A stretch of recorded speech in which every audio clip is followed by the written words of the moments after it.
నిమిషాలు కలిసి మిఠాయిలు పంచి ఒక ప్రోత్సాహం కల్పించాలని వచ్చాము. ఇందుకు సహకరించిన మన హెచ్ఎం సార్ గారికి అలాగే తోటి ఉపాధ్యాయులకు ధన్యవాదాలు తెలియజేసుకుంటున్నాను. నేను విద్యార్థులకు ఒకే ఒక విషయం చెప్తున్నాను. మీరు నేటి బాలురే రేపటి పౌరులు అన్నారు. అంటే ఇప్పటి నుంచి మనము ఏ దాంట్లో పోతే అదే అలవాట్లు వస్తాయన్నమాట. ఇప్పుడు ఈ వయస్సులో మీరు క్రమశిక్షణ చాలా ముఖ్యం. క్రమశిక్షణ అనేది పెద్దలకు గౌరవించాలా, ఉపాధ్యాయులకు గౌరవించాలా, తోటి విద్యార్థులకు కూడా ప్రేమతో మాట్లాడాలా. ఇప్పుడు చాలామంది మనం అంతా బీదోళ్ళే. ఇప్పుడు మీ ఫ్రెండ్స్ ఉంటారు, వాళ్ళకి ఏదైనా అవసరమైతే మీతో ఉంటే మేము అట్లా ఒకరికొకరు సహాయం చేసుకోవాలన్నమాట. ఇది ఇప్పటి నుంచి అలవాటు చేసుకోవాలా. మీరు దాంట్లో భాగంగా నేను ఇంతకుముందు ఈ స్కూలు చైర్మన్గా పనిచేసినాను. ఈ వంట రూము కానీ ఇదంతా రోడ్డు మొత్తం గ్రౌండ్ మొన్న తోలడం కానీ బోరు వెనక మీరు నీళ్ళు తాగుతున్నారే ఆ బోరు కానీ నేను వేయించినది. నేనేమంటానంటే మీరు ఇప్పుడు మేము ఎలా వచ్చి ఇట్లా ప్రజెంటేషన్ ఇచ్చి, ఎందుకంటే దీనివల్ల ఏమో పెద్ద ఇదేం లేదు మీకు. కాకపోతే మిమ్మల్ని ఎంకరేజ్ అంటే మేము కూడా రేపొద్దున ఈ స్థాయిలో అన్నయ్య స్థాయిలో ఉండి మేము తోటి వారికి సహాయం చేయాలనేది ఒక సంకల్పం మీలో దృఢంగా ఏర్పాటు కావాలని, మనసులో దృఢంగా ఇది కావాలనే ఉద్దేశంతోనే మేము ఇదాన్ని చేస్తున్నాం. అలాగే మీరు 10th క్లాస్లో ఈసారి 40 మంది పిల్లలు ఉన్నారు.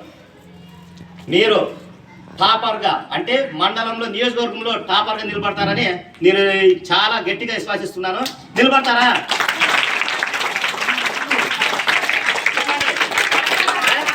ఖచ్చితంగా 95% పైన మీరు రిజల్ట్ తీసుకురావాలి.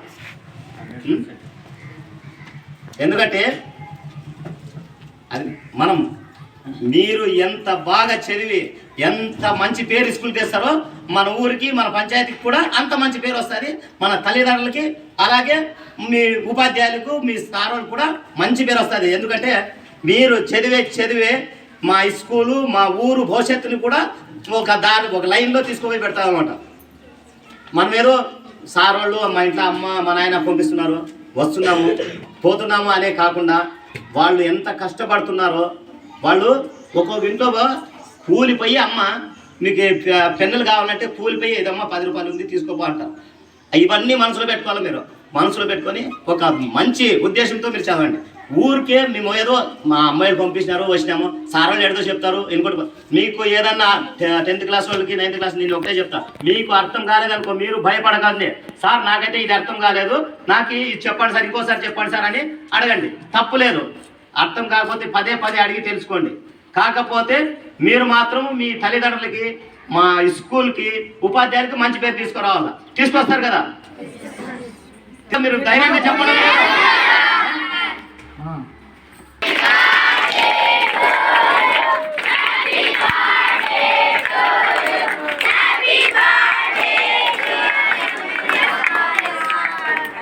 చూడండి మేము